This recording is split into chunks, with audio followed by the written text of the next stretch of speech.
فاسألوا أهل الذكر إن كنتم لا تعلمون। আসসালামু আলাইকুম রহমতুল্লাহি ওয়া বারাকাতুহু। আমাদের আরেক দিনী ভাই রেজাউল সাহেব প্রশ্ন করেছেন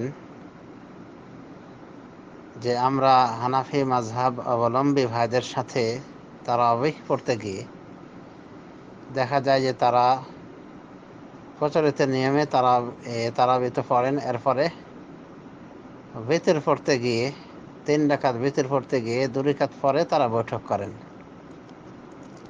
যা হাদিস সম্মত নয়। তো এই বৈঠকে আমি কি বসে তাহিয়াত পড়ব, নাকি এমনি বসে থাকব, না অন্য কোনো জিকির পাঠ করব?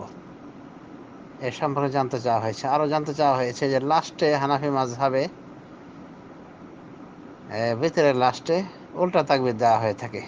ভিতরের লাস্টের রাকাতে সূরা ফাতিহা এবং সূরা ইখলাস শেষে উল্টা তাকবীর দিয়ে বুকে হাত বাঁধা হয়ে থাকে, এরপরে কুনুতের দোয়া পড়া হয়ে থাকে। তো এ সময়কে আমরা উল্টা তাকবীর দেব এবং এভাবে বুকে আবার হাত বাঁধবো এবং এরপরে কুনুতের দোয়া পাঠ করব, না কি করব? দুটি প্রশ্নের উত্তর হলো এই যে সহিহ হাদিস মতে এই বৈঠক করা দ্বিতীয় রাকাতের পরে 3 রাকাত তারাবির দ্বিতীয় রাকাতের পরে বৈঠক করা, এটা সহিহ হাদিস মতে সঠিক নাই। বরং সহিহ হাদিসের বক্তব্য হলো, সহিহ হাদিস থেকে আমরা জানতে পারি বিতরের 2টি বিশুদ্ধ তরিকা রয়েছে। একটি তরিকা হলো একটানা বিতর, মাঝে কোনো বৈঠক নাই, বসা যাবে না, একটানা পড়তে হবে। এ মর্মে হাদিস নাসাঈ শরীফে রয়েছে এবং মুস্তাদরাক হাকিমে এসেছে এবং ইমাম হাকিম সহিহ বলেছেন। হাফিজ ইবনে হাজার তার সাপোর্ট করেছেন। হাফিজ ইবনে হাজার এটাকে সহিহ বলেছেন। অবশ্য আল্লামা আলবানীর ভিন্ন মত রয়েছে, তবে এই হাদিসের অনুকূল আমল রয়েছে সাহাবী ওমর রাদিয়াল্লাহু আনহুর। মুস্তাদরাক হাকিমে এসেছে তিনি এই তরিকায় বিতির সালাত পড়তেন, অর্থাৎ মাঝখানে বৈঠক না করে একটানা তিনি 3 রাকাত পড়ে নিতেন। তাহলে বলা যায় যে এ তরিকা বিধিসম্মত এবং বিশুদ্ধ তরিকা। আরেকটি তরিকা হলো 2 রাকাত পড়ে সালাম ফিরে দিয়ে আলাদাভাবে আরেক রাকাত পড়া, অর্থাৎ 2 রাকাত পড়ে বৈঠক করে তাহিয়াত, দরুদ, দোয়া, মাসর ইত্যাদি যথা নিয়ম পড়ে সালাম ফিরা, এরপরে আবার আরেক রাকাত পড়া। এই মর্মে হাদিসটি সহিহ ইবনে খুজাইমা, সহিহ ইবনে হিব্বান, মুস্তাদরাক হাকিম সহ বিভিন্ন হাদিস সহিহ সনদে এসেছে, বিভিন্ন হাদিস গ্রন্থে সহিহ সনদে এসেছে এবং সহিহ আল বুখারীতে এসেছে ইবনে ওমর রাদিয়াল্লাহু আনহুমা এই নিয়মে বিতর পড়তেন, অর্থাৎ 3 রাকাত বিতর পড়তে গিয়ে 2 রাকাত বিতর পড়ার পরে সালাম ফিরে দিয়ে তিনি তার গোলামকে কিছু আদেশ নিষেধ করে আবার আরেক রাকাত পৃথকভাবে পড়তেন। এইভাবে সাহাবী ইবনে ওমরের আমল বর্ণিত হয়েছে সহিহুল বুখারীতে। তাহলে এটিও বিশুদ্ধ তরিকা। আর এভাবে বৈঠক করার তরিকা এটা বিশুদ্ধ নয়। মানে 2 রাকাত পড়ার পরে বৈঠক করা তাহিয়াত পড়ার জন্যে, এটা সহিহ হাদিস সম্মত নয়। বরং বলা যায় যে একখানা সহিহ হাদিসের বিপরীত আমল, বিরোধী আমল, যা বিশুদ্ধ সনদে এসেছে। রাসূলুল্লাহ সাল্লাল্লাহু আলাইহি ওয়াসাল্লাম মাগরিব সাদিশ করে 3 রাকাত বিতর পড়তে নিষেধ করেছেন। আর মাগরিব সাদিশ তখনই হয় যখন আমার দেশের ওই দেশি তরিকা হানাফি মাযহাব অনুযায়ী বিতরটা আদায় করা হয়। অতএব বলা যায় যে এই তরিকাটা মাকরুহ, এক প্রকার ঘৃণিত তরিকা, অর্থাৎ 2 রাকাত পড়ে তাহিয়াত পড়ে আবার আরেক রাকাতের জন্য উঠে যাওয়া। সুতরাং এখানের বৈঠকটা, অর্থাৎ 2 রাকাতের পরে যে বৈঠক করা হয়ে থাকে হানাফি মাযহাবে, এটা বলা যায় সহিহ হাদিস সম্মত নয়। তাই যদি কেউ এই বৈঠকে বসে পড়ে জামাতে পড়ার জন্য সহিহ আকীদার কোনো লোক, তো এখানে কিছু বলবে না, তার এখানে কিছু বলার দরকার নেই। এমনি সে একটু নীরবতায় থাকবে এবং এটাকে সে মন থেকে ঘৃণা করবে, এই নিয়মটা, যেহেতু সহিহ হাদিস বিরুদ্ধ বৈঠক।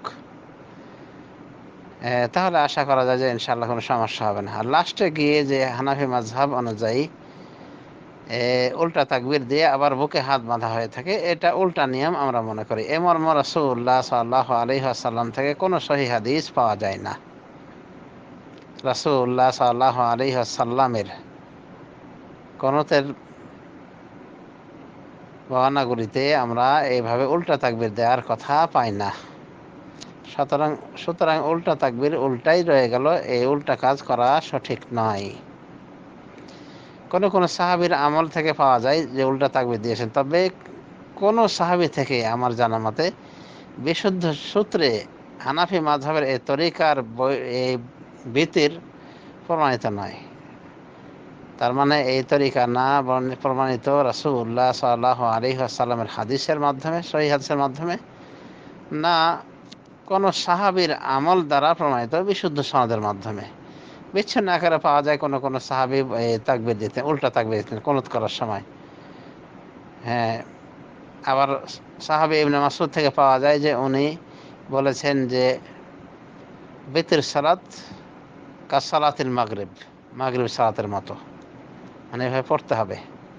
তো এই বর্ণনাটি সহিহ নয়, বর্ণনাটিকে জয়ীফ তো বলা হয়েছে, কেউ কেউ জাল পর্যন্ত বলেছেন। তাহলে দেখা যাচ্ছে যে আমরা যে হানাফি মাযহাবের ভিতরের তরিকাটা দেখছি, এই মাঝে বৈঠক করা, 2 রাকাত পরে এরপরে লাস্টে গিয়ে উল্টো তাকবীর দিয়ে বুকে হাত বেঁধে কুনুত পড়া, এই পুরো তরিকাটা কোনো সহিহ হাদিসে নাই, এমনকি কোনো সাহাবীর আমল থেকেও সহিহ সনদে, বিশুদ্ধ সনদে প্রমাণিত নাই। সুতরাং এগুলো সহিহ আকীদাপন্থীদের এড়িয়ে চলা উচিত। তাদের সাথে জামাত করতে গিয়ে এগুলো বাদ দিলেই যথেষ্ট হয়ে যাবে ইনশাআল্লাহ। তো উল্টা তাকবীর দেওয়ার কোনো দরকার না। হানাফি মাযহাবে সাধারণত এই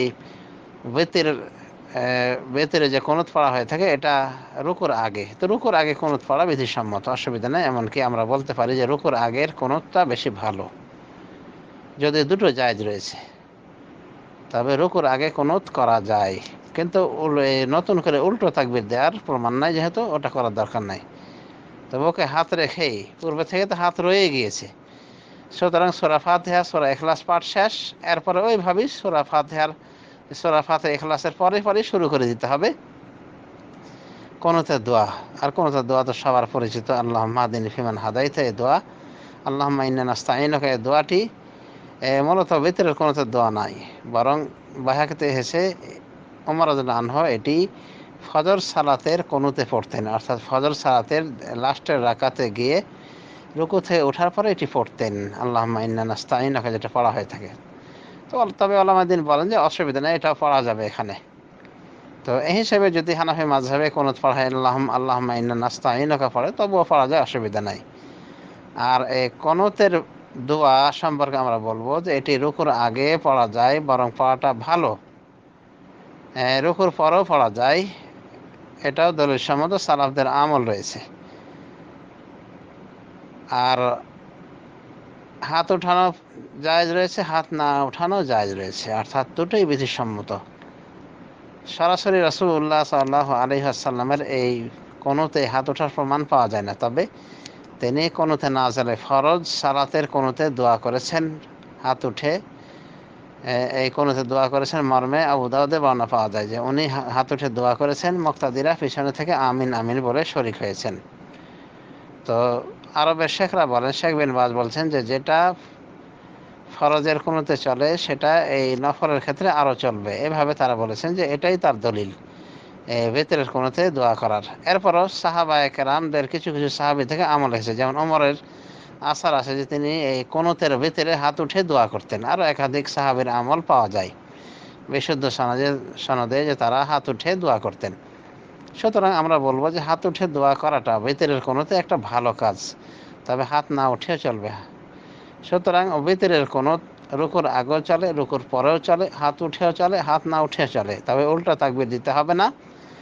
আর 3 রাকাত ভিতর পড়তে গিয়ে 2 রাকাতে গিয়ে 2 রাকাত পরে তাহিয়াতও করা যাবে না, তাহিয়াতের জন্য বসা যাবে না।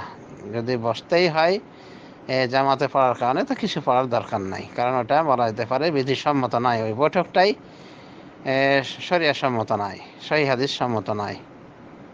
অতএব যদি বাধ্য হয়ে বসা লাগে, তবুও বসে থাকবে, কিছু পড়বে না। এই হলো হানাফি মাযহাব অবলম্বী ভাইদের পিছনে ওয়াতির পড়া বিষয়ে কিছু মাসালা।